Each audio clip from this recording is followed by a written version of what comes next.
Everyone said, I hit the jackpot. Marrying Cassandra Thorne, the infamous Ice Queen of the New York legal world. They had no idea that the same top-tier lawyer who commanded million-dollar retainers and exuded untouchable composure in a courtroom came home and transformed into a human limpet, a cuddly creature who seemed to want to be physically attached to me 24 hours a day. My name is Ethan Vance, and I'm a history professor who just wants a quiet life. Her enthusiasm was driving me insane. It wasn't until she ran into real trouble and turned that icy demeanor on me that I realized just how hard it was to live without her clinging to me. Mr. Vance, I'll repeat myself. Your physical exam results are for all intents and purposes perfect. The doctor adjusted his glasses, looking at me like I was some kind of specimen. All your vitals are at peak levels. Your kidney function, in particular, is exceptional. It's more in line with a professional athlete than a university professor who spends his days in an office. My face was ashen. I propped my head up with one hand, feeling my world crumble. But I'm failing, doctor. I can't keep this up. I looked at him on the verge of tears.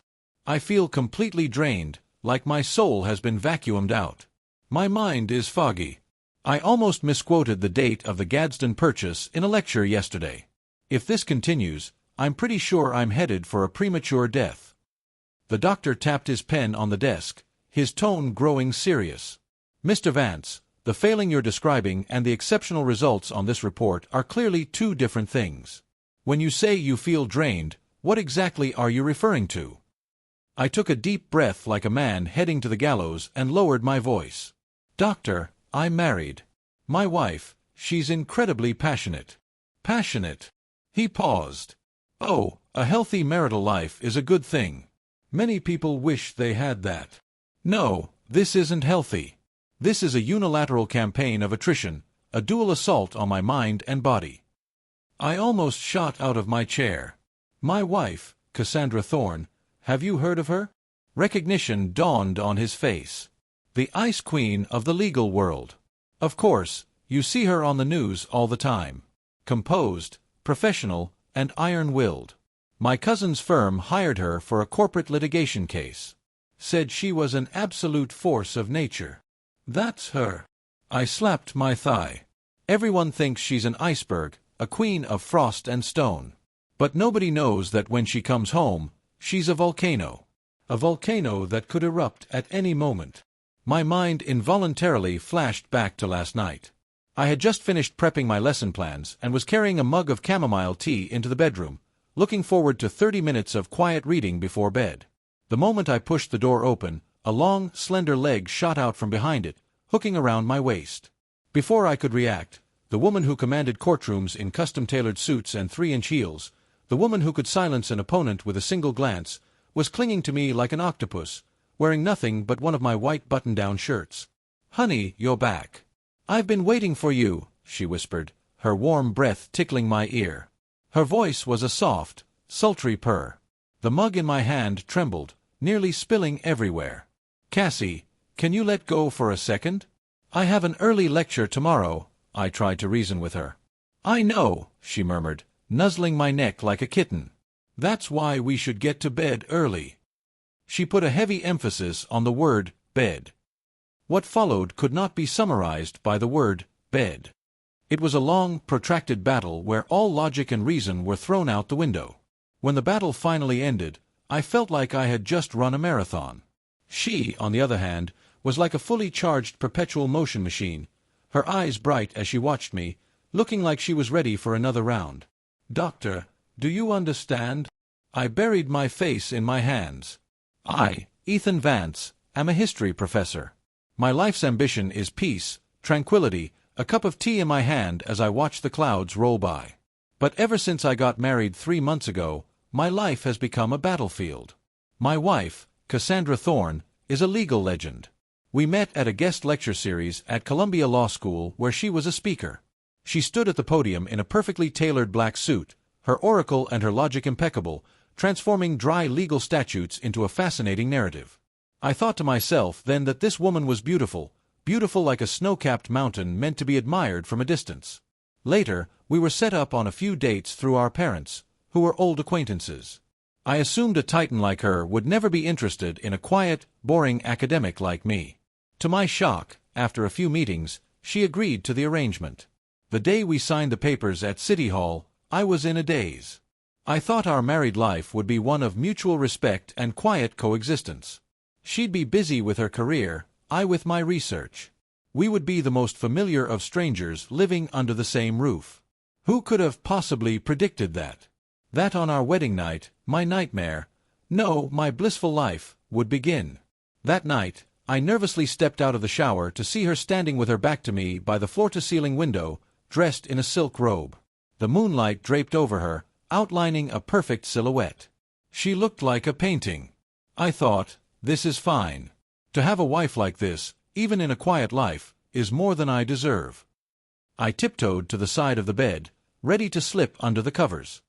"Ethan," she said suddenly, her voice as cool as the moonlight. "Yeah," I answered. The next second, she spun around, crossed the room in 3 quick strides, and before I could process what was happening, shoved me onto the bed. My mind went blank. She leaned over me, her hands planted on either side of my body. Her long, dark hair cascaded down like a waterfall, brushing against my face with a sweet fragrance. Her eyes were no longer the cool, distant pools of the daytime. They were filled with an aggressive, primal hunger. "Eat it." "My husband," she purred, drawing out each syllable. "From now on, you belong to me." A buzzing sound filled my ears. Was this the same composed professional Cassandra Thorne from the lecture hall? The character whiplash was enough to break my neck. As it turned out, the woman I saw that night was her default state at home. By day, she was the ice queen who ruled the courtroom. By night, she was a blazing inferno who seemed to want to consume me whole. Every morning, I dragged my exhausted body to the university. My colleagues would give me knowing winks, assuming I was enjoying the throes of newlywed passion. Only I knew the truth. I was being squeezed dry. "Mr. Vance, Mr. Vance." The doctor's voice pulled me from my painful reverie. I snapped back to reality, a look of utter despair on my face. The doctor considered this for a moment. "From your description, it sounds like a form of psychological dependency. Ms. Thorne has to maintain a high-intensity professional image in public. The mental pressure must be enormous. When she comes home to you, someone she trusts completely, she lets down all her defenses and reverts to her most relaxed, even primal state. You are her release valve." I gave a bitter laugh. "This valve is about to burst. Have you tried talking to her?" "I tried," I shot back. "Last week, I summoned all my courage. Just as she was about to pounce, I grabbed her hands and said very seriously, 'Cassie, we need to talk. I think we should maintain a little distance. Give each other some space.'" "And what did she say?" the doctor asked, intrigued. She froze for a second, and then her eyes lit up. I said, my voice full of despair. She flipped me onto my back, pinned me down, and in a voice I've never heard before, excited and breathless, she whispered, "Ooh, I love this game. Is this a new role play? The forbidden love between the stoic professor and the dominant CEO. I'm in." The doctor was silent. I threw my hands up. "You see, it's useless. In her world, any form of resistance is just foreplay." The office was quiet save for the ticking of the clock on the wall. After a long moment, he finally spoke as if the words were physically difficult to say. "Mr. Vance, from a medical standpoint, I can't help you. My only advice is to exercise more, improve your nutrition. Maybe try some of those herbal supplements for men's vitality." I stared at him. I walked out of the clinic into the bright sunshine, feeling like my life was shrouded in darkness. It was a selfie she took in her office. She had the same unapproachable icy expression, but the caption was a thirst trap of epic proportions. "Honey, close the case early, so I'm getting off at 5. Wear that silk shirt I bought you. I'll be home to grade your performance later." It was followed by a drooling emoji. My knees went weak. I nearly collapsed onto the sidewalk. Go home to what? This life was unlivable. I had to run away. I clenched my jaw, spun around, and started walking in the opposite direction of our apartment. But I didn't get 2 blocks before I stopped. Where would I even go? And what if she came home and I wasn't there? Would she be angry? She works so hard. What if she got upset? I ran a hand through my hair in frustration, my mind at war with itself. In the end, reason or perhaps fear won out. I let out a defeated sigh, turned around, and began the slow, heavy walk back to the home I both loved and feared. My feet felt like lead, every step a torment. When I got to our apartment, I didn't open the door right away. I leaned against it, taking several deep breaths. "Come on, Ethan," I told myself. "All you do is give lectures and write papers. Cassandra is out there fighting real wars in the courtroom. She's way more tired than you are.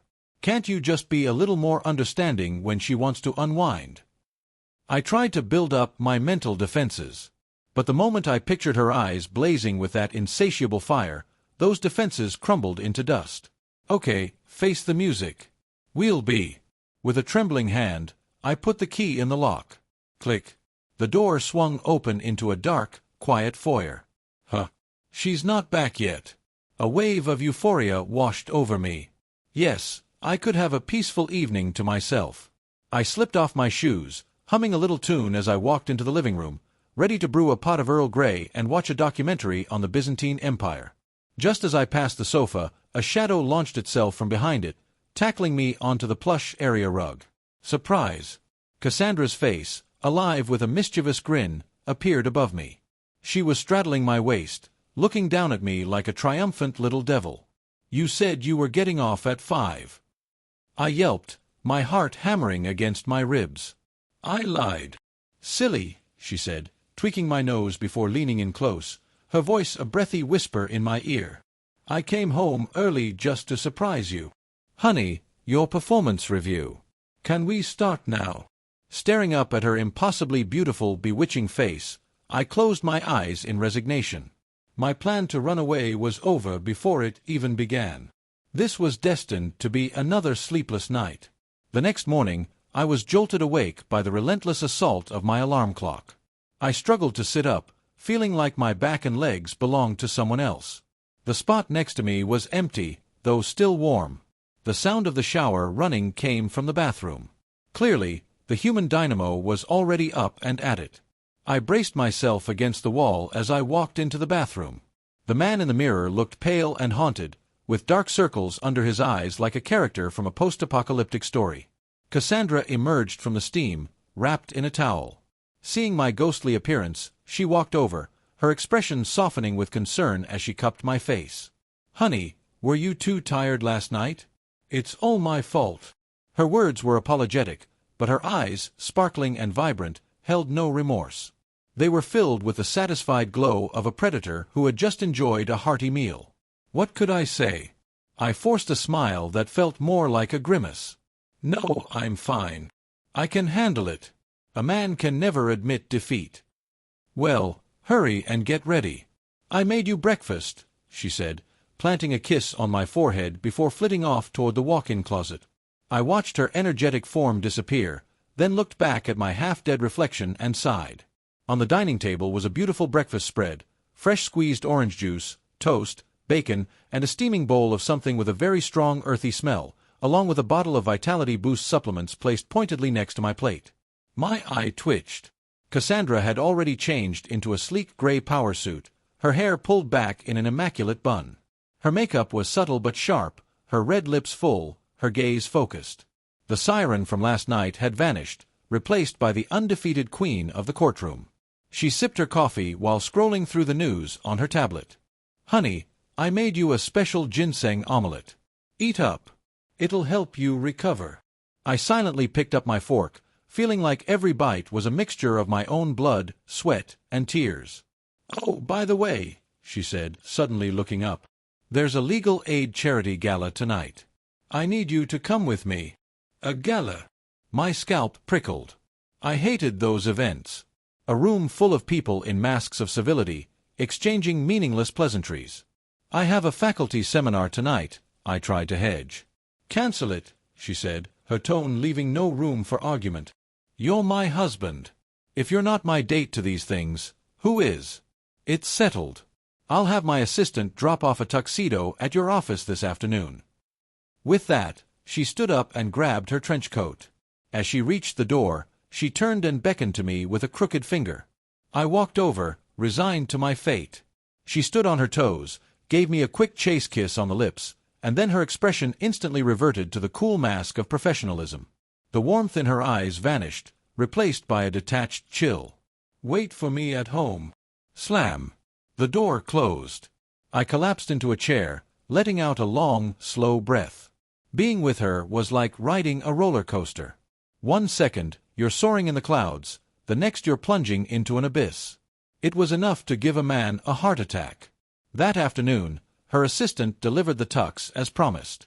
It was a classic tailored black suit, understated but elegant, fitting for a professor. At 7 o'clock, I steeled myself and took an Uber to the Plaza Hotel. The grand ballroom was a glittering sea of couture gowns and expensive suits. I felt like a guppy in a shark tank. It didn't take long to spot Cassandra. She was wearing a stunning wine-red floor-length gown that made her pale skin glow, with her fiery red lips and commanding presence. She was the undeniable center of the universe. A crowd of men in tuxedos orbited her, their eyes filled with a mixture of admiration, awe, and raw, undisguised desire. She handled them with practiced ease, a polite but distant smile fixed on her face. She was a world away from the woman I knew. I grabbed a glass of champagne and found a quiet corner to observe from. Just then, a handsome, impeccably dressed man, at least 6 feet 2 inches, made his way to her side. He moved with the easy confidence of someone born to privilege. After a few words, the other men in her circle politely dispersed, leaving the two of them alone. "Cassandra, it's been too long." "You're as radiant as ever," the man said, his voice a smooth baritone.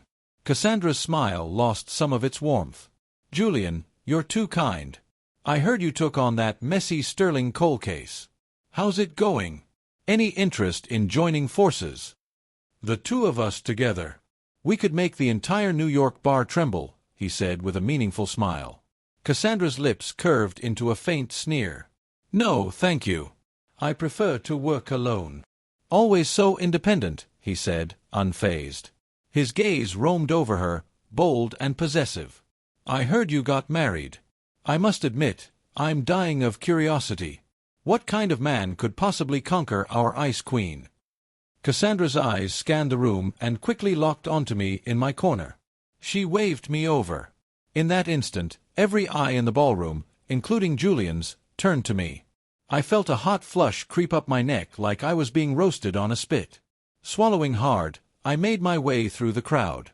"Everyone, I'd like you to meet someone," Cassandra said, her voice bright. She slipped her arm through mine, her smile warmer and more genuine than I had ever seen in public. "This is my husband, Ethan Vance." I could feel the temperature in the room drop. The gazes of the men around us shifted from curiosity to a mix of jealousy, contempt, and utter confusion. Julian, in particular, looked me up and down, the disdain in his eyes barely concealed.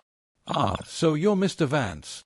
A pleasure," he said, raising his glass in a mock toast, his smile never reaching his eyes.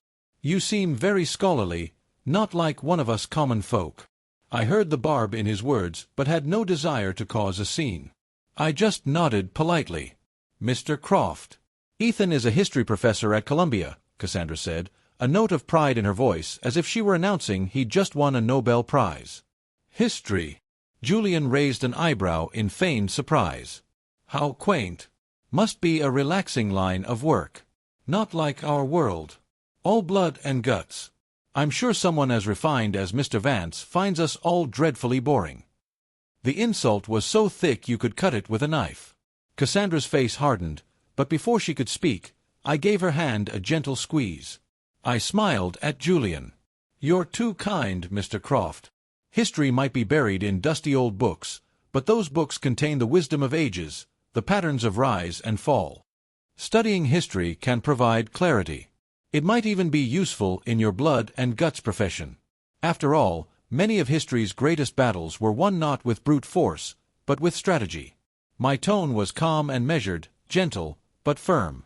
The smile on Julian's face faltered. He clearly hadn't expected the quiet academic to bite back. Cassandra's eyes lit up. She squeezed my arm tighter, pressing herself against me, the soft curve of her breast brushing against my arm without a hint of subtlety. I stiffened, fighting to keep my composure. "Cassie, we're in public. For God's sake." Julian's gaze flickered between us, his expression darkening. "A silver tongue, Mr. Vance," he sneered. "But it takes more than clever words to make it in this world.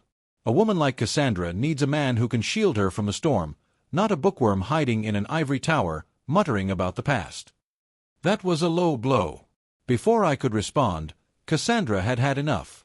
"Julian," her voice was glacial, "the kind of man I choose is my business, not yours to comment on. And for the record, I know exactly what kind of man my husband is. In my eyes, he's worth 100 of you so-called elites with your money-grubbing souls." She grabbed my hand and pulled me away without a backward glance. She led me through the throng of people and out onto a terrace. The cool night air was a welcome relief. "Don't listen to him," Cassandra said, letting go of my hand to straighten my tie. Her voice was tinged with apology. "That's Julian Croft. He's my arch-rival. He asked me out back in law school, and he's never gotten over the rejection. I shouldn't have brought you here. I'm sorry." I looked at her. The concern in her eyes was real. "It's okay," I shook my head. "I'm used to it. Ever since the news of our marriage got out, I've gotten my fair share of strange looks." She didn't understand. "I mean, I'm used to being the subject of envy," I said with a small smile. She stared at me for a second, then broke into a grin, laughing like a child. She stepped forward and wrapped her arms around my waist, burying her face in my chest. "Ethan, you were so amazing just now," she said, her voice muffled. My body went rigid. I awkwardly patted her back. Okay, people are watching." She just hugged me tighter. "I don't care. Let them be jealous. My husband is the best, and I'm not going to hide him." I sighed. It looked like tonight was going to be another long night. From the corner of my eye, I could feel Julian's cold, venomous glare fixed on us from across the ballroom. A knot of unease tightened in my stomach. That man was not going to let this go. After the gala, for the first time in our marriage, Cassandra didn't pounce on me. Perhaps the encounter with Julian had soured her mood. She took a shower and went straight to bed, simply holding me from behind like a small cat, seeking comfort. I had the best night's sleep I'd had in months and woke up feeling so refreshed, it was almost jarring. The next few days, Cassandra was swamped. I saw in the news that the lead counsel for the opposing firm in her Sterling coal case was, of course, Julian Croft. The media was playing it up as a clash of the titans. She started coming home later and later. Sometimes I'd be asleep when she got in, and she'd be gone before I woke up. The time we spent together dwindled, but her passion found new outlets. She'd leave suggestive notes on my pillow. She sent me text messages that made my face burn. She even had things delivered to me at work. Strange things. Once, I was in the middle of a lecture on post-Civil War Reconstruction policies when a FedEx courier appeared at the classroom door, package for Professor Ethan Vance. All of my students turned to stare at me. Completely baffled, I signed for the large, mysterious box. I couldn't very well open it in front of the whole class, so I set it beside the podium. For the rest of the lecture, my students were completely distracted, their eyes darting constantly toward the box. When class finally ended, I grabbed the package and practically ran back to my office. I shut the door and tore it open. Inside was a delicate, shockingly revealing black lace nightgown. Next to it was a card with Cassandra's elegant, flowing handwriting. "Honey, picture yourself in this. Wait for me tonight. Love, your Cassie." I just stood there. For a moment, I seriously considered throwing myself and the box out the window. "Cassandra, what in God's name are you thinking? I'm a man." I was so angry I almost ripped the thing to shreds, but I couldn't bring myself to do it. My face burning with humiliation, I shoved it into the deepest, darkest corner of my office closet. This life was becoming impossible. Just as I was reaching my breaking point, Cassandra announced she was taking a week off to take me on a vacation. A vacation? I stared at her, stunned. "What about your case?" "The preliminary work is mostly done. It's the perfect time to relax before the trial begins," she said, bustling around and packing a suitcase. I've booked a private villa at a resort in the Keys. Just the two of us, sun, sand, waves. It's going to be so romantic. I felt zero romance. All I felt was the icy dread of a man on death row being offered his last meal. A secluded island resort. No witnesses, no escape. I was going to be at her mercy. Could we maybe just stay home? I pleaded as a last-ditch effort. Absolutely not, she said flatly. You have terrible dark circles under your eyes. You're obviously overworked. You need to get away and recharge. I wonder whose fault those dark circles are, I thought bitterly. In the end, I was bundled onto a plane against my will. The island was beautiful, no doubt about it. Turquoise water, white sand beaches, swaying palm trees. Our villa had its own private beach and an infinity pool. It was luxurious and completely isolated, but I was in no mood to appreciate the scenery. From the moment we arrived, it was as if some final restraint on Cassandra had been removed. During the day, she dragged me up and down the beach in a bikini. At night, she found ever more creative ways to research the applications of the black lace nightgown I'd been forced to pack. I didn't feel like I was on vacation. I felt like I was surviving a trial. On the evening of the third day, I was sprawled on a lounge chair, pretending to be dead, when Cassandra approached, carrying 2 mojitos and wearing a flowing white sundress. The setting sun haloed her, making her look ethereal. "Honey, are you tired? Have a drink," she said, handing one to me. I took it, my voice weak. "Cassie, can we make a deal tonight? Can I have the night off?" She blinked, her expression a mask of innocence. "But we're on vacation. You know what I mean," I said, my gaze imploring. "If this keeps up, I'm literally going to die." She burst out laughing, leaned down, and kissed my cheek. Okay. I'm just teasing you. You do look exhausted. I'll let you off the hook tonight." I was so relieved I could have wept. "Really?" "Really," she said, sitting down beside me and leaning her shoulder against mine. We watched the sun dip below the horizon. "Ethan, thank you for coming with me. You worked so hard. You deserve a break," I said, a rare wave of tenderness washing over me. She was quiet for a moment. "Actually," she said softly, "I didn't just bring you here to relax."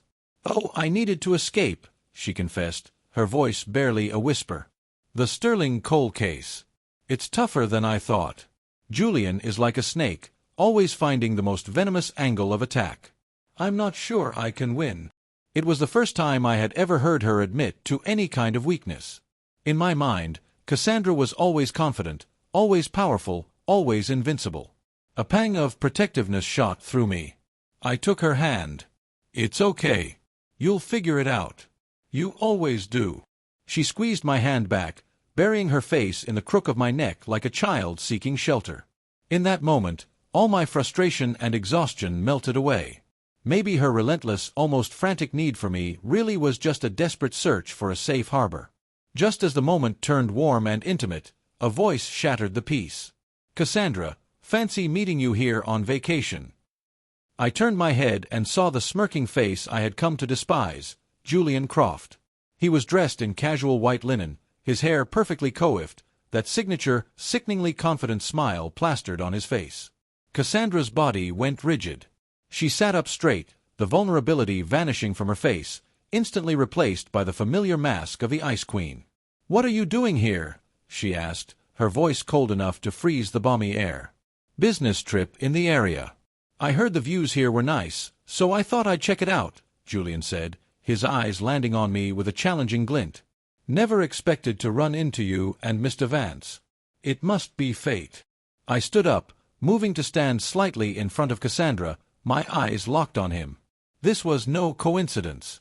The world wasn't that small. "You must have a lot of free time, Mr. Croft," I said coolly.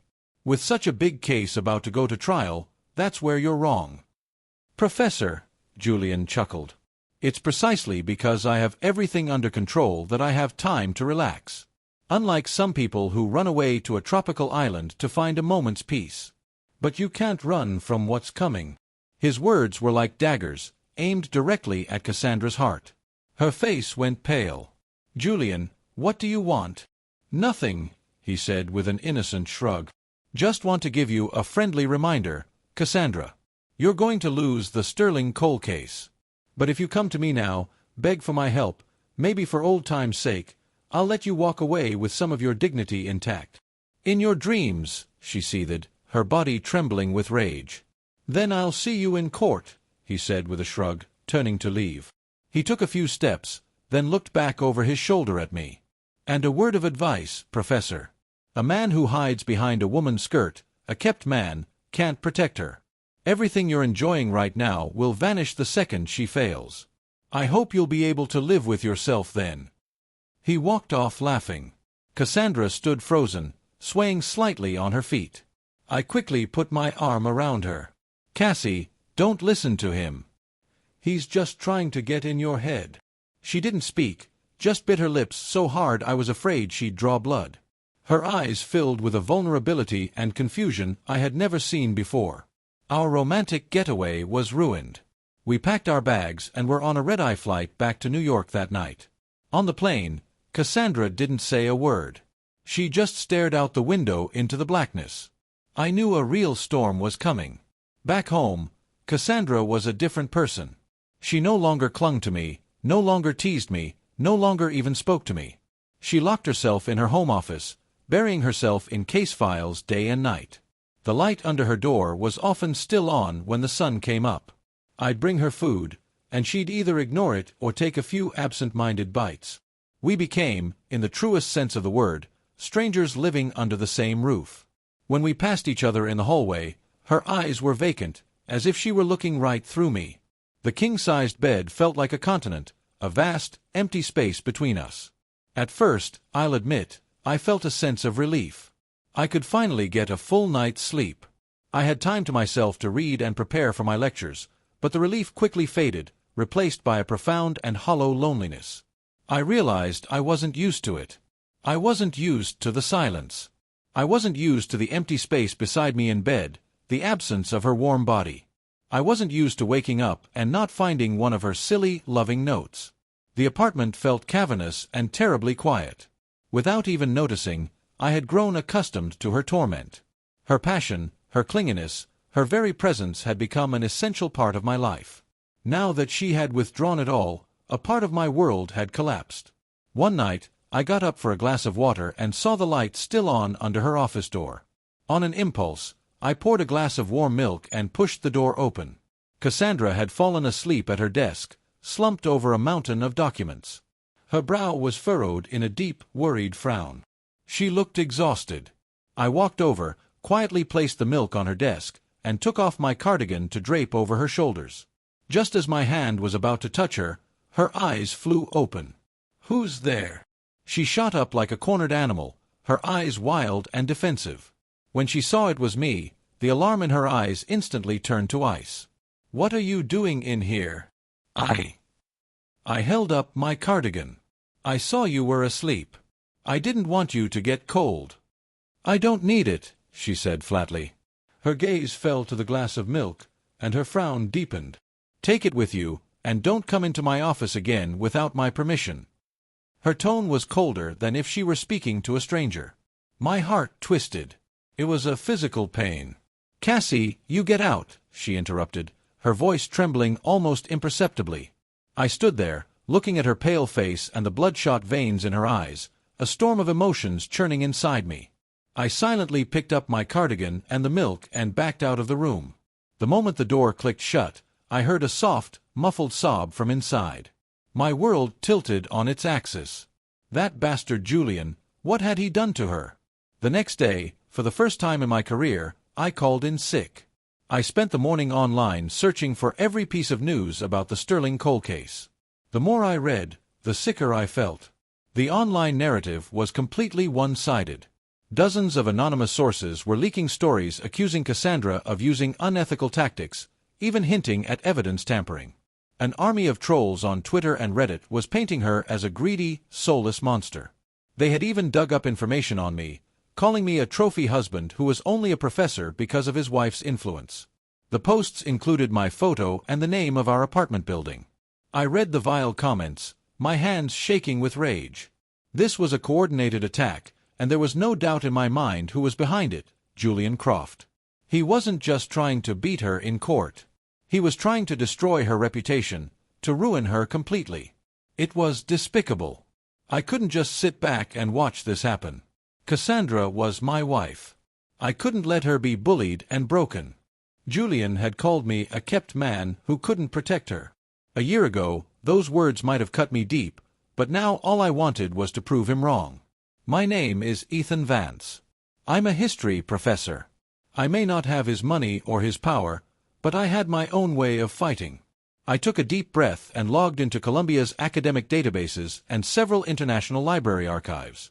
My greatest weapons were a historian's patience and a researcher's precision. You want to play dirty, Julian? I thought, let's see what happens when I start turning over rocks. I began to dig.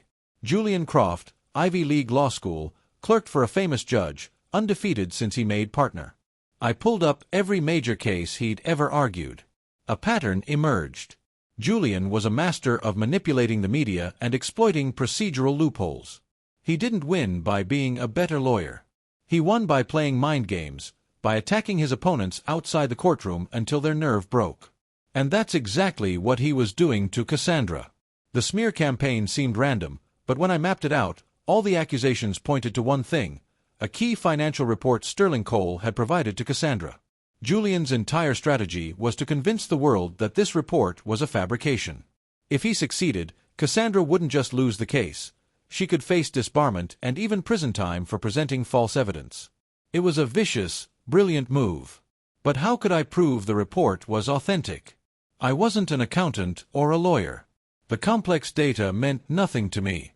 I holed myself up in our guest room for 2 days straight, covering the walls with printouts, drawing lines, making connections, searching for anything. Just as I was about to give up, my eyes landed on an old press photo I found. It was from a few years ago, showing the CEO of Sterling Cole signing a deal with an overseas firm. In the background, there was a bookshelf filled with old ledgers. On the spine of one of the ledgers was a tiny blurred logo. I'd seen it before. I shot up and ran to my own study, tearing through my collection of old books and journals. Finally, in a dusty tome about the economic history of New York's Gilded Age, I found it. It was the maker's mark of Blackwood & Sons, a defunct 19th-century stationer that specialized in creating custom counterfeit-proof ledgers for robber barons and banking tycoons.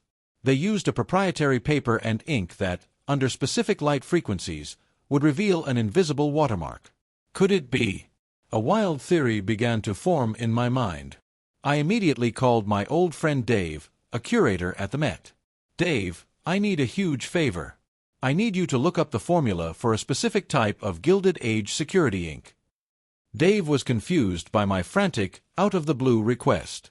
But after I pleaded with him, he agreed. An hour later, he called back, his voice buzzing with excitement. Ethan, where did you find this? This is the proprietary formula from the old Blackwood ledgers. It was thought to be lost forever. How did you? No time to explain. I cut him off. Can you replicate the conditions to view the watermark? It would be tricky, but yes, definitely. Good. I'm sending you a document. I need to check it for a watermark, and I need it done yesterday. After hanging up, I ran to her office door. I hesitated for only a second before pounding on it with my fist. Cassie, open the door. I have something important to show you. Silence. Cassandra, open the door. I hit it harder. If you don't open this door, I swear I will break it down. After a few seconds, the lock clicked. Cassandra stood there looking even more haggard than before, her eyes raw and bloodshot. She stared at me, her expression cold and foreign. What do you want now? I didn't answer. I pushed past her, went to her desk, and picked up the financial report, the very document Julian was claiming was a fake. I need to borrow this. What are you going to do with it? She asked, her voice sharp with suspicion. Save you. I left her standing there, stunned, and raced out of the apartment. I got the report to Dave at the museum in record time. This is it. Be careful with it, I said, panting as I spread it on the conservation table. Dave, wearing white gloves, handled the document with a scholar's reverence. Ethan, are you sure? This looks like standard printer paper." "I'm sure. Just try it," I urged. He nodded and led me into a pitch-black archival room. He switched on a strange-looking ultraviolet lamp, adjusted the wavelength, and aimed the beam at the report. And then, magic happened. Under the specialized light, the plain white paper with its black text began to glow. Faint golden patterns slowly materialized across the page like invisible ink coming to life. The intricate patterns formed the unmistakable logo of Blackwood and Sons. "My God," Dave whispered in awe. "It's the Blackwood watermark. This is incredible." I could finally breathe. My wild gamble had paid off. The founder of Sterling Coal was descended from an old Gilded Age banking family. They had maintained their ancestors' obsession with security and secrecy. This seemingly ordinary report was printed on their own custom proprietary security paper. Julian Croft could never have known. Even Cassandra, out of professional respect for her client, had never questioned the physical document, only the data it contained. Julian had built his entire case on the idea that the report was a forgery. He never dreamed that the paper itself was the ultimate proof of its authenticity. "Dave, I need an official notarized report from the museum's conservation department." "And I need it now," I said, gripping his shoulders. "You'll have it. This is a major historical find. I'll get right on it." Clutching the signed and sealed authentication report, I sped back home, my heart pounding a frantic rhythm against my ribs. I'm not a kept man. I'm not just a bookworm. This is my wife, and I will protect her. It was late when I burst back into the apartment. The living room was dark, but a sliver of light still shone from under the office door. I pushed it open. Cassandra was sitting at her desk, her back to me, her silhouette looking small and fragile. She heard me and turned.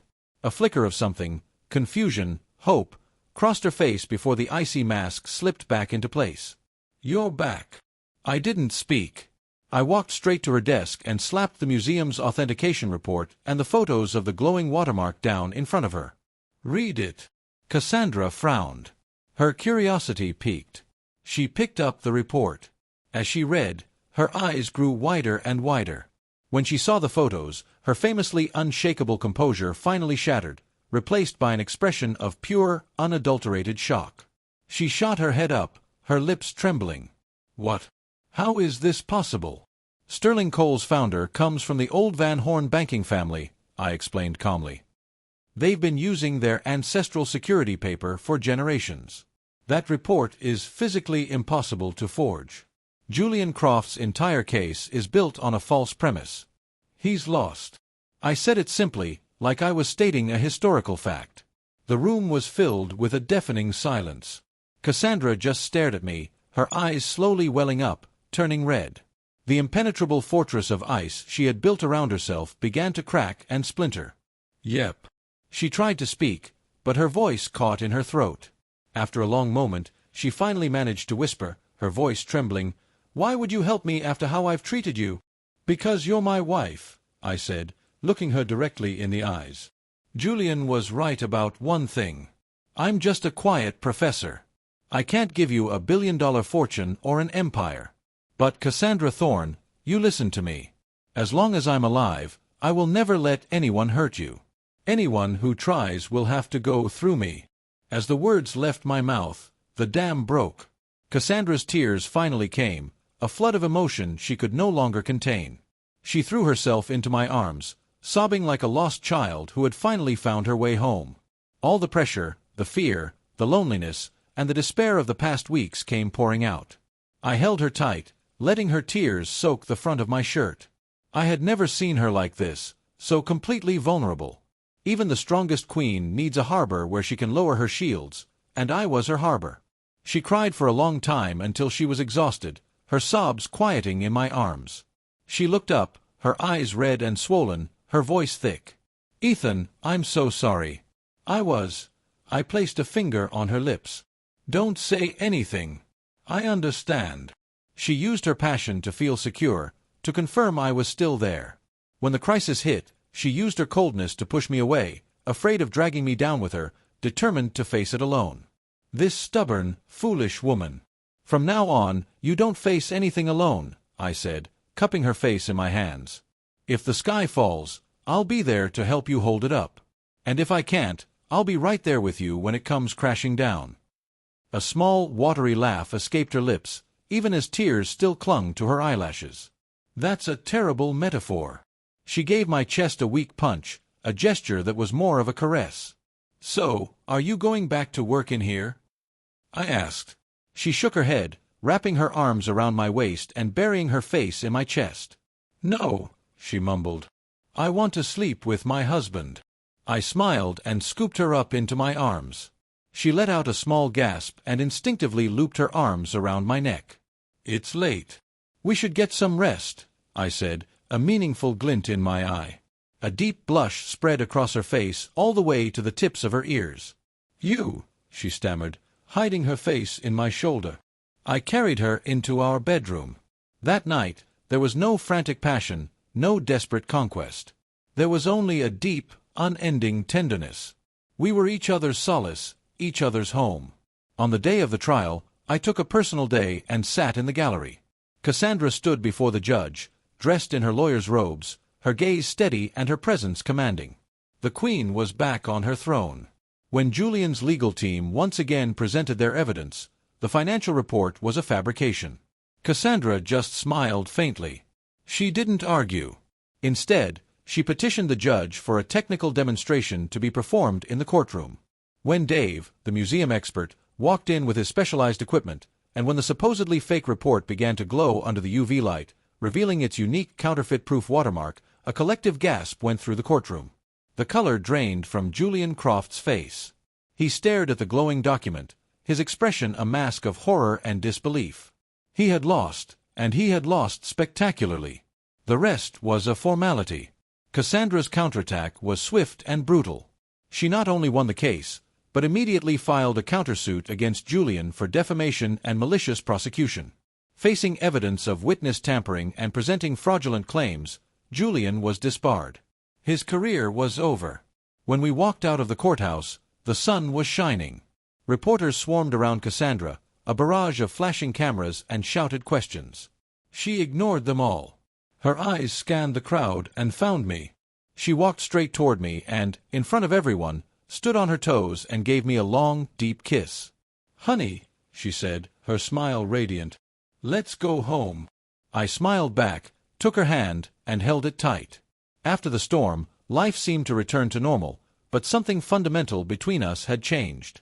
She was still the Ice Queen in the courtroom, and I was still the mild-mannered professor. But at home, our dynamic had shifted. She was no longer attached to my hip every second of the day, but her reliance on me had deepened in a new way. When she worked in her office, she left the door open. Every so often, she would look up from her papers and glance out at me, reading in the living room, as if just seeing me was enough to keep her grounded. At night, she was no longer the insatiable inferno. Instead, she would curl up against me like a cat, falling asleep to the sound of my heartbeat. She told me it was the most soothing sound in the world. And I had changed, too. I was no longer afraid of her passion or hesitant about her affection. I started to meet her halfway to care for her proactively. I would bring her lunch at her high-powered law firm and feel a secret thrill at the shocked expressions on the faces of her associates. I'd have a hot bath waiting for her when she came home after a grueling day in court. I started to look forward to her coming home, to the moment she'd kick off her heels, shed her power suit, and launch herself into my arms like a joyful cannonball, telling me all about the legal dragon she had slain that day. I never knew being needed, being trusted so completely, could feel this good. Today was our first wedding anniversary. I left campus early, made a reservation at her favorite restaurant, and bought a huge bouquet of her favorite white roses. I had just finished arranging them in a vase when the front door opened. Cassandra was home. She stopped short, taking in the roses and the candlelight on the dining table. "Honey, what's the occasion?" "Guess." I smiled, pulling a small velvet box from behind my back. Her eyes lit up with pure, unadulterated joy. I opened the box. Inside was a pair of simple, elegant platinum bands. No diamonds, just our initials engraved on the inside. E, V, and C, T. "Happy anniversary, Counselor," I said, taking one of the rings and sliding it on her finger. Her eyes grew misty. She looked down at the ring on her hand and whispered, "So cheesy, Professor." But the corners of her mouth were turned up in a huge smile. She took the other ring and carefully placed it on my finger. "Happy anniversary, Professor." We looked at each other and smiled. Nothing more needed to be said. After dinner, we curled up on the sofa to watch a movie. It was a sappy, predictable romance, but she was completely engrossed, secretly wiping away tears on my shoulder during the sad parts. I held her, breathing in the scent of her hair, feeling a profound sense of peace. "Ethan," she said suddenly, "do you remember the first time we met?" Of course, I smiled. "The guest lecture at the law school. You were wearing that black suit. You were so intimidating. I was scared to even look at you." "Did you know," she said, turning to look at me, her eyes shining, "that my palms were sweating the entire time?" "What?" I was stunned. It was my first big public lecture. "I was terrified I was going to bomb," she admitted, a little embarrassed. "I was acting all cool and collected on the outside, but inside my heart was pounding. Until I saw you." "You saw me?" She nodded. "You were sitting in the third row by the window. The sunlight was on you, and you were listening so intently, nodding and taking notes in that huge auditorium. It felt like you were the only person who was really hearing me. And suddenly I wasn't nervous anymore.